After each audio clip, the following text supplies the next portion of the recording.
Hello student, स्वागत है आपका NLAM क्लासेस में। आज हम NCERT बुक के अनुसार क्लास 10 में रासायनिक समीकरण को संतुलित करने का तरीका बताऊंगा, जो निम्न है। क्वेश्चन है हमारे पास, निम्नलिखित रासायनिक समीकरण को संतुलित कीजिए। रासायनिक समीकरण को संतुलित कैसे किया जाता है? तो स्टूडेंट्स, हम इसमें ये देखते हैं समीकरण में, जैसे पेरस है, वाटर और Ap3O4 होता है मैग्नेटाइट प्लस हाइड्रोजन। इसमें इसको समीकरण को संतुलित करने का तरीका है। सर्वप्रथम हम ये देखते हैं इसमें सबसे ज्यादा संख्या कौन सी है। यानी ये हमारे पास है क्रियाकारक, अभिकारक। अभिकारक ये है उत्पाद। रासायनिक समीकरण के दोनों के बीच में एक तीर का चिन्ह लगा हुआ है, यानी बायां और दायां। बाईं ओर हमारे पास अभिकारक है और दाहिनी ओर उत्पाद है। इनको दोनों के द्रव्यमानों को संतुलित करने के लिए तीर के चिन्ह की इधर की संख्या और इधर की संख्या बराबर होना चाहिए। तो स्टूडेंट्स, यहां पर अभिकारक में ऑक्सीजन देखते हैं तो 1 है, उत्पाद में ऑक्सीजन कितने हैं? 4 है। इस 4 को हम दोनों को बराबर करने के लिए, क्योंकि अभिकारक में हमारे पास ऑक्सीजन 1 है, यहां पर 4 है, तो यहां पर भी 4 करेंगे हम। तो 4 करने के लिए यहां पर हमने 4 लगा दिए। 4 लगाने के बाद हमारे पास ऑक्सीजन संख्या दोनों में बराबर हो गई। इसके बाद में हम हाइड्रोजन देखते हैं, तो हाइड्रोजन 4 × 2 इक्वल कितने होते हैं? 8। तो यहां पर हाइड्रोजन हमारे पास कितने हैं? 2 है। तो इसको भी हम यहां पर 4 लगाते हैं तो कितनी हो जाती है हमारे पास? 8 हाइड्रोजन हो जाते हैं। अब हमारे पास यहाँ Ap3 है, इसमें E कितने हैं? 1 है। तो यहां पर भी हम 3 लगा देते हैं। समीकरण को हम देखते हैं तो 3Ap हो गया और Ap भी 3 हो गए, और यहां पर 2 × 4 = कितने हो गए? 8 हो गए। यहां पर भी 8 हो गए, और यहां पर ऑक्सीजन कितने हैं? 4 है। यहां पर ऑक्सीजन 4 है। जो समीकरण हमारे पास संतुलित नहीं होती है, असंतुलित समीकरण को हम कंकाली समीकरण कहते हैं। और इस समीकरण को हम हिट एंड ट्रायल विधि के द्वारा भी हम इस समीकरण को संतुलित कर सकते हैं। तो स्टूडेंट, दूसरी समीकरण हमारे पास है बेरियम क्लोराइड, एल्यूमिनियम सल्फेट और बेरियम सल्फेट, एल्यूमिनियम क्लोराइड। तो फ्रेंड्स, ये देखते हैं सबसे ज्यादा मोर टू मोर जो नंबर्स है यहां पर हमारे पास अभिक्रियाकारक है। अभिक्रियाकारक के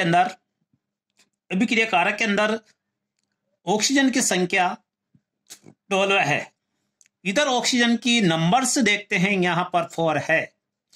तो सबसे ज्यादा हम हिट एंड ट्रायल मेथड के द्वारा समीकरण को जब बैलेंस किया जाता है, तो सबसे ज्यादा जो जिसमें नंबर्स होती है, संख्या होती है एटम्स की, उसको हम बैलेंस करते हैं। तो यहां पर 4 × 3 कितने होते हैं? 8, 12 ऑक्सीजन होते हैं। 12 ऑक्सीजन होने के लिए यहां पर ऑक्सीजन की नंबर से हमारे पास 4 है, तो यहां पर हम 3 जोड़ते हैं तो हमारे पास 12 ऑक्सीजन हो जाते हैं। अब ये देखते हैं फ्रेंड्स, स्टूडेंट्स, यहां पर 3 कितने हैं आपके पास? है 3 Ba है। बेरियम कितने हैं? 3 है। तो 3 बेरियम यहां पर हो जाते हैं, 3 Ba हो गए। तो हमारे पास यहां पर क्लोरीन की जो नंबर्स है 3 × 2 = 6 हो जाती है। तो यहां पर हमारे पास क्लोरीन के नंबर्स कितने हैं?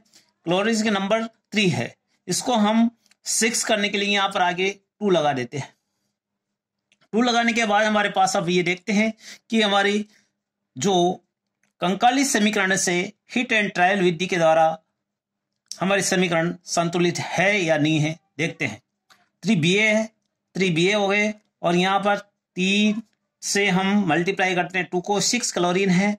तो यहां पर देखते हैं क्लोरीन 6 है, और यहां पर ये देखते हैं कि एल्यूमिनियम 2 है, तो एल्यूमिनियम 2 है हमारे पास, और सल्फर कितने हैं? 3 है। 3 सल्फर हो गए। हमारा जो बैलेंस है ये बिल्कुल सही हो गया। ये हिट एंड ट्रायल विधि के द्वारा हम इसको समीकरण कर सकते हैं solve. 3 number, sodium plus hydrogen equal हमारे पास है सोडियम हाइड्रोक्साइड। सोडियम हाइड्रोक्साइड का दूसरा नाम क्या है? Caustic soda plus hydrogen. हम इसको समीकरण को बैलेंस करने के लिए हमारे पास देखो यहाँ पर 2 ये क्रिया कारक है, अभिक्रिया कारक है। इसमें देखते हैं ऑक्सीजन 1 है, यहाँ पर ऑक्सीजन भी 1 है, बट इसमें हाइड्रोजन 1 है 2 है, और यहाँ पर हाइड्रोजन 2 एन कितने हमारे पास है? 3 है। 3 के लिए यहाँ पर हम इसको बैलेंस करने के, अगर मैं यहाँ पर 2 को लिखता हूँ तो हमारे पास हाइड्रोजन कितने हो जाते हैं? 4 हो जाते हैं। अगर हम यहाँ पर 2 लिखते हैं तो यहाँ पर हाइड्रोजन 2 और 2 इधर भी 4 हो जाते हैं, उत्पाद में भी और अभिक्रिया कारक में भी 4 हो जाते। ऑक्सीजन यहाँ देखते हैं 2 ऑक्सीजन है, यहाँ पर 2 ऑक्सीजन, लेकिन बट इसमें सोडियम है हमारे पास, यहाँ पर 2 लगाएंगे और इधर भी सोडियम 2 है, तो हमारे ये समीकरण विल बी बैलेंस है। इसके बाद में 4 हमारे पास है लेड नाइट्रेट। ये किसका फॉर्मूला है? Lead nitrate. लेड नाइट्रेट में ये देखते हैं सबसे ज्यादा मोर टू मोर जो इक्वेशन है 3 × 2। ऑक्सीजन के नंबर्स कितने हैं? 6 है। 6 है तो हम 6 को इक्वल करने के लिए 2 2 4 और यहां पर लगा देते हैं 2। कितने हो गए? ऑक्सीजन हमारे पास कितने हो गए? 6 हो गए। इसके बाद में देखते हैं हम नाइट्रोजन की नंबर्स कितने हैं, इसको मल्टीप्लाई करते हैं हम नाइट्रोजन को, तो नाइट्रोजन हमारे पास 2 है, तो 2 नाइट्रोजन करते हैं, तो यहाँ पर मैं 2 लगा देता हूँ। 2 लगाता हूँ तो हमारे पास ऑक्सीजन देखो 3 6 है, तो यहाँ पर मैं 2 लगा देता हूँ। 2 लगाने के बाद हमारे पास ऑक्सीजन की संख्या विल बी इंक्रीज हो गई, क्योंकि 2 और यहाँ पर कितने हो गए? 4 यानी 4 6 8 ऑक्सीजन होते हैं। और यहाँ पर अगर मान लीजिए सपोज कि मैं यहाँ पर 2 लगाता हूँ तो यहाँ पर लेड तो हमारे पास 2 हो गए, नाइट्रोजन यहाँ पर 4 है हमारे पास। कितने हैं? कितने हो गए? इसको मल्टीप्लाई करते हैं तो 4 होना चाहिए, और यहाँ पर हमारे पास लिखा हुआ है 2 लिखा हुआ है, तो इसको भी मैं 4 बनाने के लिए यहाँ पर नाइट्रोजन को विल भी कर देता हूँ, यहाँ 4 लगा देता हूँ। 4 लगाने के बाद ऑक्सीजन के नंबर्स कितने हो गए हमारे पास? देखो 3 6 है, 6 को मिलाकर 12 होना चाहिए ऑक्सीजन। ये 4 8 8 टू 10 10 टू 12। तो यहाँ पर हम ये देखते हैं ट्रायल विधि के द्वारा सबसे ज्यादा जो नंबर है उसको बैलेंस किया जाता है।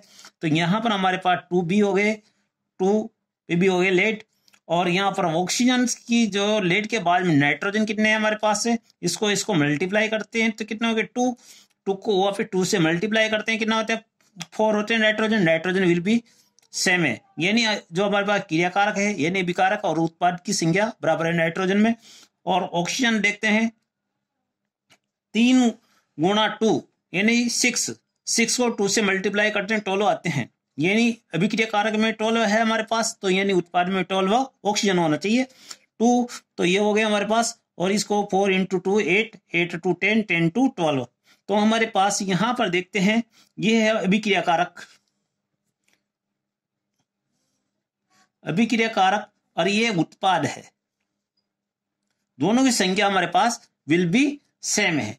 तो इसको तो हम इस अभिक्रिया के द्वारा हिट एंड ट्रायल विधि के द्वारा भी समीकरण को बैलेंस किया जा सकता है। जो समीकरण बैलेंस नहीं होते हैं, असंतुलित होता है, उसको हम कंकाली समीकरण कहते हैं। कंकाली समीकरण को हम संतुलित करने के लिए हिट एंड ट्रायल विधि का प्रयोग करते हैं।